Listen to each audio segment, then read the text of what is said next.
Білімдіге өріскен. Павлодарлық өнертапқыш Назифа Бақтыбаева ғарыш кеңістігін игеріп, ғарыштық техниканың озық үлгілерін жасау арманына қол жеткізу үшін мектепте бастаған зерттеу жұмыстарын жалғастырып келеді.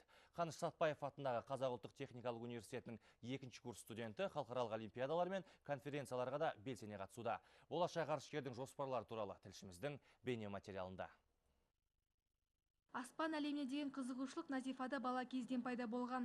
Әжесінің кітапханасында ғарышкерлердің өмірбаяны жазылған және қолтаңбалары бар сирек кітаптар жинағы болыпты. Соларды оқып шыққан ол ғарышты игерген алғашқы қазақ қызы болуды армандайды. Павлодарлық дарынды қыз бірқатар республикалық және халықаралық олимпиадаларда жүлдегер атанды. Ол жер және ғарыш ғылымы атты облыстық ғылыми сайыстардың ғылым әлемдегі жаңалық халықаралық байқауының жеңімпазы. Шапағат 2012 9-ші республикалық байқауында жас дарын аталымына ие болды. Былтыр Хьюстонда өткен халықаралық олимпиадада Венераға ұшатын ғарыштық кеме үлгісін ұсынып, НАСА стипендиясына ие болды. Мектепте оқып жүргенде менің алғашқы ғылыми жобам күн жүйесінің ғаламшарларын зерттейтін құрал туралы болды. Содан кейін көптеген олимпиадаларға, байқауларға қатыса бастадым. Жеңімпаз атандым. Мұндай өмірге еніп кеткенім соншалық, қазір байқауға қатыспай жүре алмаймын. Ең бастысы, мен өзіме ұнайтын іспен айналысамын. Қазір Назифа Бақтыбаева ғарыш техникасы мен технологиясы мамандығы бойынша білім алуда. Күзде Назифа Мәскеудегі авиациялық институтта өткен аэроғарыш онкүндігіне барып қайтты. Шараға ғарыш саласында білікті мамандарды дайындайтын Ресейдің 40 шақты жетекші оқу орнының студенттері қатысты.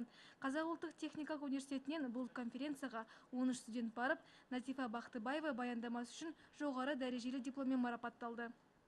Баяндамам мектепте бастаған ғылыми жұмысымның жалғасы. Ол күн жүйесіндегі аспан денелерінің атмосферасын зерттеуге арналған. Университетте алған білімімді пайдаланып, бұл жолы тақырыпты тереңдете түстім. Москваның университетінің профессорлерінің өздерінің бағалауынша Назифаның ой жеткізу, соны кейін тапқырлығы жоғары деңгейде. Соған біз қуандық. Назифаның мен атап өтетін өзінің осы білгірлігі, содан кейін білімге деген ұмтылысы, содан кейін осы ғылымға деген жақындағысы келгенін мен байқадым. Зерттеу жұмыстары, оқу мен ғылыми шараларда Назифаның уақыты бос бола бермейді.